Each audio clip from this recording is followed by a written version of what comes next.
Hello friends, welcome back to art and Ashraf YouTube channel.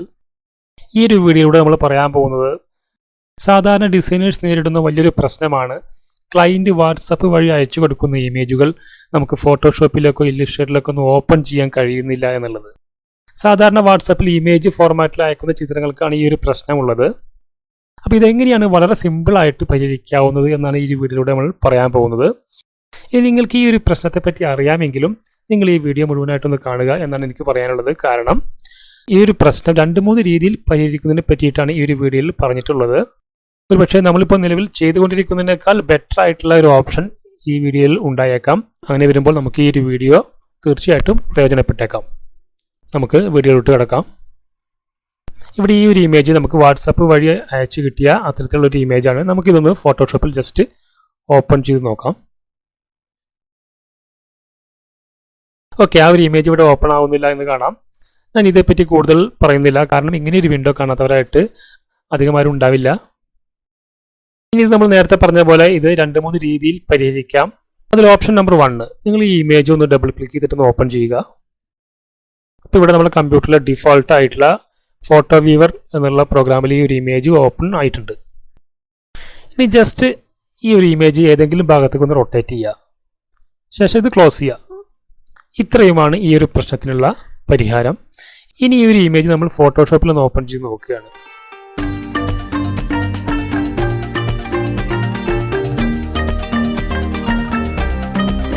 ആ ഒരു image ഇവിടെ കൃത്യമായിട്ട് ഓപ്പൺ ആയിട്ട് വന്നിട്ടുണ്ട്.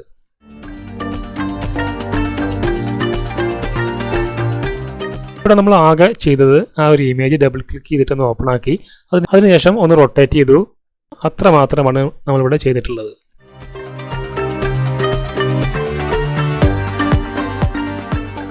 ഇവിടെ ശ്രദ്ധിക്കേണ്ട ഒരു കാര്യം, ഞാനിവിടെ ഉപയോഗിച്ചിട്ടുള്ളത് വിൻഡോസ് 7 ആണ്.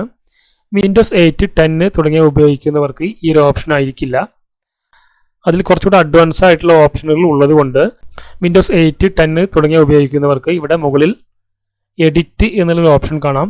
ആ ഒരു ഓപ്ഷനിൽ ക്ലിക്ക് ചെയ്തതിന് ശേഷം നിങ്ങൾ എഡിറ്റ് ചെയ്യണമെന്നില്ല, ജസ്റ്റ് ഒന്ന് സേവ് ചെയ്താൽ മാത്രം മതി. നിങ്ങൾക്ക് ഇങ്ങനെ ഇമേജുകൾ ഫോട്ടോഷോപ്പിലോ ഇല്ലുസ്ട്രേറ്ററിലൊക്കെ ഓപ്പൺ ചെയ്യാൻ കഴിയും. ഇവിടെ വിൻഡോസ് 7 ആയതുകൊണ്ട് ജസ്റ്റ് ഒന്ന് റൊട്ടേറ്റ് ചെയ്താൽ മാത്രം മതി, സേവ് ചെയ്യണമെന്നില്ല.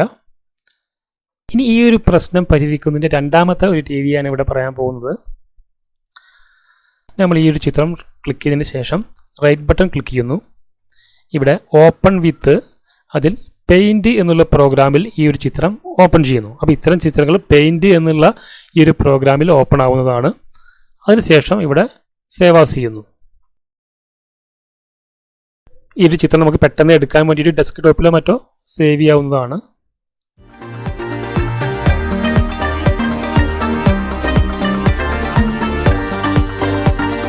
ഈ ഒരു ചിത്രം ഡെസ്ക്ടോപ്പിൽ സേവ് ആയിട്ടുണ്ട്. ഇനി നമ്മളിതൊന്ന് ഫോട്ടോഷോപ്പിൽ ഓപ്പൺ ചെയ്ത് നോക്കുകയാണ്. ആ ചിത്രം ഫോട്ടോഷോപ്പിൽ ഓപ്പൺ ആയിട്ടുണ്ട്. ഇനി മൂന്നാമതായിട്ടുള്ളൊരു ഓപ്ഷൻ എന്ന് പറഞ്ഞാൽ നമ്മുടെ കമ്പ്യൂട്ടറിനകത്ത് നമ്മൾ വാട്സാപ്പിൽ വന്നിട്ടുള്ള ആ ഒരു ചിത്രം ഒന്ന് ക്ലിക്ക് ചെയ്തുകൊണ്ട് ഓപ്പൺ ചെയ്യുന്നു. അപ്പോൾ അത് വലുതായിട്ടൊന്ന് ഓപ്പൺ ആയിട്ട് വരും. ആ ഒരു ചിത്രം നമ്മൾ കോപ്പി ചെയ്തിട്ട് നമ്മുടെ വർക്കിനകത്തേക്ക് പേസ്റ്റ് ചെയ്യുന്നു.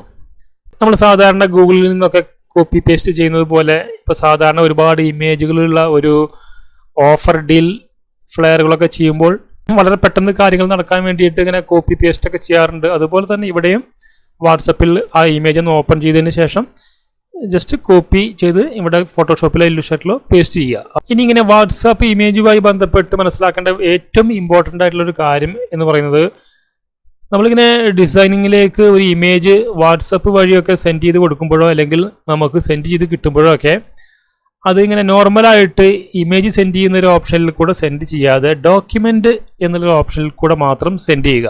അതായത് സാധാരണ നമ്മൾ വാട്സപ്പിൽ ഇമേജ് സെൻഡ് ചെയ്യാനുള്ള ഈ ഓപ്ഷൻ ക്ലിക്ക് ചെയ്ത് കഴിഞ്ഞാൽ അവിടെ സാധാരണ രീതിയിലുള്ള ഇമേജ് സെൻഡ് ചെയ്യുന്ന ഈ ഓപ്ഷൻ പകരം ഡോക്യുമെൻ്റ് എന്നുള്ള ഈ ഓപ്ഷൻ തിരഞ്ഞെടുക്കുകയാണെങ്കിൽ അവിടെ നമ്മൾ തിരഞ്ഞെടുക്കുന്ന ഇമേജ് അതിൻ്റെ ഒറിജിനൽ സൈസിൽ തന്നെ സെൻഡ് ചെയ്യാൻ കഴിയുന്നതാണ്. ഇത് മിക്കവർക്കും അറിയാവുന്ന ഒരു കാര്യമാണ്. ഇത് അറിയാത്തവർക്ക് വേണ്ടി മാത്രമായിട്ടാണ് ഇവിടെ പറയുന്നത്.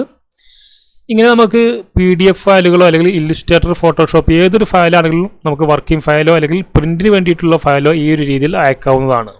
അപ്പോൾ ഇമേജുകൾ മാക്സിമം ഈ ഒരു ഡോക്യുമെന്റ് രീതിയിൽ തന്നെ സെൻഡ് ചെയ്യുക. അതല്ലാതെ സാധാരണ രീതിയിൽ നമ്മൾ ഇമേജുകൾ സെൻഡ് ചെയ്യുമ്പോൾ അത് വളരെ ചെറിയ സൈസിലായിരിക്കും സെൻഡ് ആയിട്ട് പോകുന്നത്. ഡോക്യുമെന്റ് രീതിയിലുള്ള ഇമേജുകൾ ഏതൊരു സോഫ്റ്റ്വെയറിലും നിഷ്പ്രയാസം ഓപ്പൺ ആവുന്നതാണ്. അതല്ലാതെ സാധാരണ രീതിയിൽ അയക്കുന്ന ഇമേജുകൾക്ക് മാത്രമാണ് ഇങ്ങനെ ഓപ്പൺ ചെയ്യുമ്പോഴുള്ള ഈ ഒരു പ്രശ്നം വരുന്നത്. അതുപോലെ തന്നെ മാക്സിമം ഇത്തരം ക്വാളിറ്റി കുറഞ്ഞ ഇമേജുകൾ വലിയ വർക്കുകൾക്കൊന്നും ഉപയോഗിക്കാതിരിക്കുക. ID കാർഡ് അല്ലെങ്കിൽ ടാഗ് പോലുള്ള ചെറിയ ചെറിയ വർക്കുകൾക്ക് മാത്രമാണ് ഇതുപോലുള്ള സൈസ് കുറഞ്ഞിട്ടുള്ള ഇമേജുകൾ ഉപയോഗിക്കാറുള്ളത്. അപ്പോൾ നിങ്ങൾക്ക് ഈ വീഡിയോയിലൂടെ പറഞ്ഞ ടിപ്സുകൾ ഏതെങ്കിലും വിധത്തിൽ പ്രയോജനപ്പെട്ടു എന്ന് തോന്നുകയാണെങ്കിൽ നിങ്ങളതൊന്ന് കമൻറ്റ് ബോക്സിലൂടെ അറിയിക്കുക. അതുപോലെ തന്നെ വീഡിയോ ഇഷ്ടപ്പെട്ടാൽ ലൈക്ക് ചെയ്യുക, സബ്സ്ക്രൈബ് ചെയ്യാത്തവരുണ്ടെങ്കിൽ സബ്സ്ക്രൈബ് ചെയ്യുക.